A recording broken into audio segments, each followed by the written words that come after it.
another piece that we're gonna make or do is we're gonna modify another one of these. Now I've done these in the past. This is the factory Ford Coyote water neck. I'll show you all that when we modify it. We're going to basically weld in a piece on the top so we can have a fill point to fill with water and let air out the engine and stuff in the front. Radiator's a little harder to get to, so this should be super easy. And then we've just got to put a bung in the end of this. I'm gonna show you all that when we do it. We got to get this piece sandblasted and cleaned up. Instead of doing it at the house, Brandon said it was easier just to come up here to his work and do it all fancy.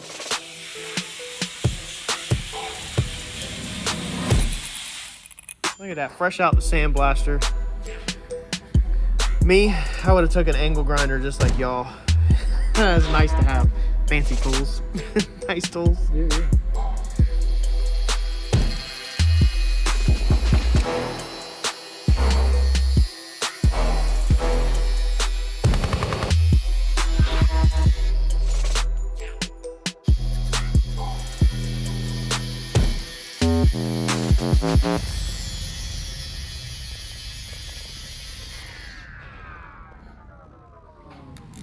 So 10 AN is 5/8 of an inch. Just from working with it.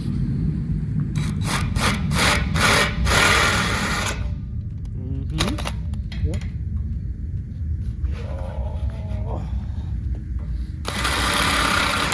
Mm-hmm. Okay, we're gonna have a good time. Okay. All that for a 1/16 of an inch. And Look you at said that. we're gonna kick it over a little bit. Yeah, when you weld it, you can just. I'm sure we can get the bolt in first. Oh yeah, true. So yeah, we probably want to just. We'll make just put a tiny bit, yeah. So slight. Maybe I'll just grind it a little crooked. Just a tiny bit. That's gonna be our fill port, our new fill port. And then get that piece next to you. Yep, and then that's gonna go on the end like that. This is gonna be our new piece. So first thing I'm going to do on this is a cleaning pass. Since it's cast, I'm just going to go over roughly the area of where I'm going to weld and kind of clean all the contaminants out of there. So not full length, not enough to melt it, but just enough to see that crap building up out of there. Yeah.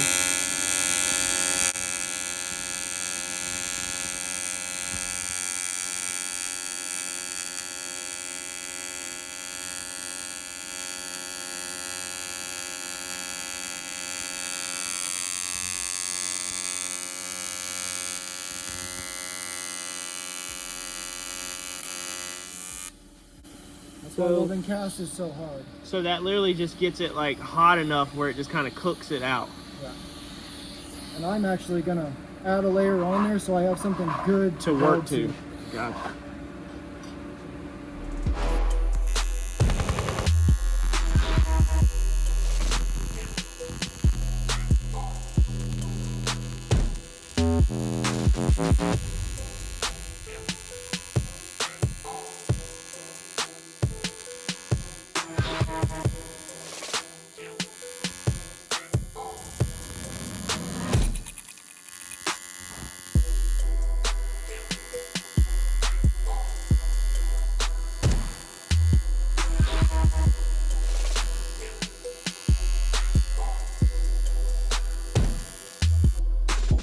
This might take a time or two. You notice how it's still looking like ass? Mm-hmm. Which I did know that welding cast, that it's gonna weld like crap. You can literally smell the antifreeze. Yeah. It's crazy. So before you actually go and weld it, you just kind of do something like this, and then you'll... Yeah, all you're doing is just setting yourself up to have a good foundation to work Yeah, with. so we have some good adhesion, and then I'll adhere the two parts together.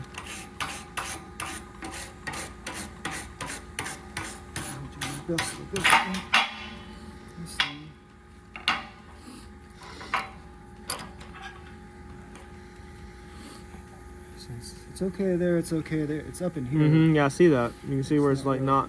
Like, I'm sure when I was trying to actually weld into it, I don't know if you could see it, everything was just floating to the top. I didn't see that. I mean, I had the mask down when I'm watching you. Yeah, so if you actually look at the puddle, you can see all the shit that's floating.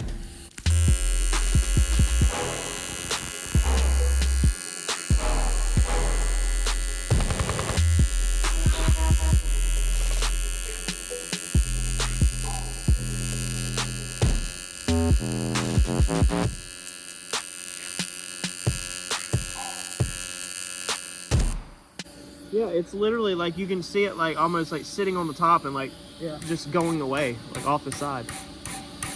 Just keep doing that until this shit all is nice and smooth and shiny like the rest of it. See, that's crazy because the last one that we welded up, like he literally just went in for it. You like, can do that sometimes, but this one looked like it'd been sitting for a while, Yeah. a little crusty, so.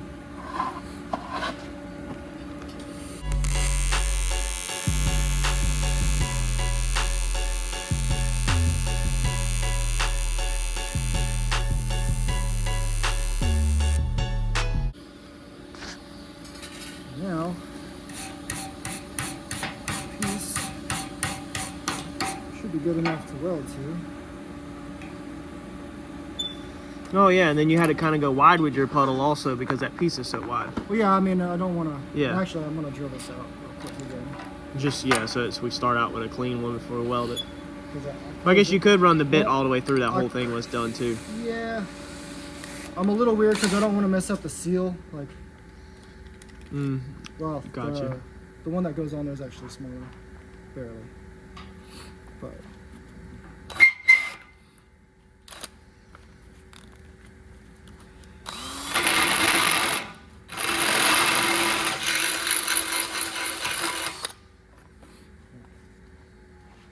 here's our hole. Here's our piece.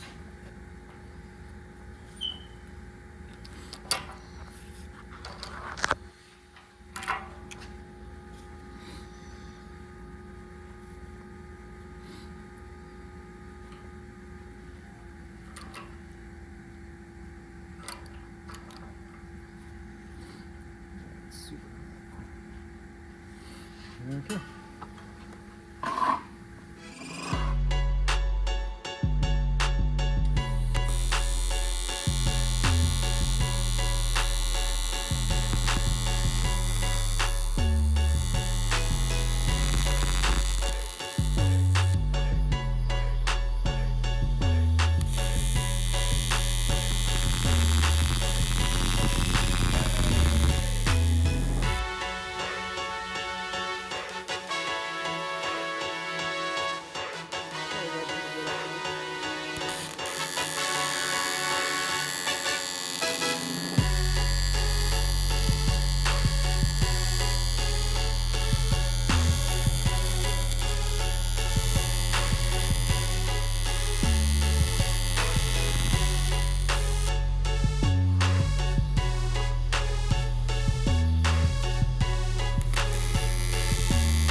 Sure, as a welder, that what you want to be smelling while you're trying to lay welds is burning coolant. I'm sure that makes you think it's nice and clean. Sandblasted it, we ground it, but it's not. Still, not and that stuff, man. I think that was like 300,000 miles on this vehicle. I mean, that's Yeah, I mean, it's just gonna absorb all whatever you Yeah. put through it. So that's crazy. well, there's one part. Now this to this. I'm gonna clean these edges Yeah. up real quick.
Every time I try to watch you, like my eyes are burning really bad. I'm just playing, y'all. You're supposed to put the helmet down. Man. Oh, I'm supposed to have the helmet down. Yo, I was definitely watching. I just was holding the camera, hoping that it's pointing in the general. Dip it in the toilet. I was definitely watching, trying to see how he's doing it, y'all. I was not just looking at it. I had the welding. Let's go put the welding helmet up. Look at that. For welding cast, Brandon almost is like he knows what he's doing. Pretty crazy. So if y'all want to convert your Ford Coyote piece over, email right here on the bottom of the screen. You can contact Brandon directly, and you could literally send him your housing if you don't have anybody near you that could do it, and he can price you for the bungs, everything that you need, the cap and all that, and convert it over so that you could fill your Coyote through the top, and then you could hook up whatever bung you wanted on this size or on this side of the housing. All right, so we got this fitting back and put on. We're not fitting the water piece. So that's what it looks like. Man, y'all can do this. There's tons of room right there. I remade this line, so this wasn't 90. I just changed it over to a 45. I've already test fitted the blow-off valve. Brandon was actually just over test fitting up something I have to show y'all on the inside that he's working on. Really cool piece. Y'all are gonna really, really like the piece that involves the shifter on the inside. But change this over. That's perfect, man. That's freaking way better than what I was dealing with. And then you got this right here. Of course, it will be tightened down with the wrench whenever we actually get everything done. But now I can just stick a funnel right there and put water in my coolant system. And now this is the highest point on the car, and it's right there at the engine. So even before, when I used to have it over there inlined, now I can't have it inline over there because of the fender. That was the highest point, and even then I had to crack the front open and the rear open to just help the air all escape out of the system. And now it's going to be so easy because this will get air out the front side of the car, and then I can crack the radiator top in the back to get air out of that, even though that's a lower point. If there's an air pocket that's trapped on top of the radiator, and this is just going to be phenomenal on, you know, making sure that we're topped off with the correct stuff. So that should work out freaking amazing. Huge shout out to Brandon for, again, helping me with these pieces. If you want something done like this with a Ford Coyote water neck, you can have whatever height you want, whatever length out you want on the front, whatever. Hit Brandon up, and I'll put his email down below, and y'all can work together when you mail him the piece, and then he could quote you for putting the fittings on or whatever, and he does that kind of thing on the side, and then he just mail it right back to you. You'd be good to go. If you don't have people in your area that can weld, or if you don't know how to weld, or whatever the case may be. Hit that like button for me, and I got some really cool stuff coming to y'all, so make sure you stay tuned, because I'm telling you, dude, you're gonna be stoked about the shifter piece.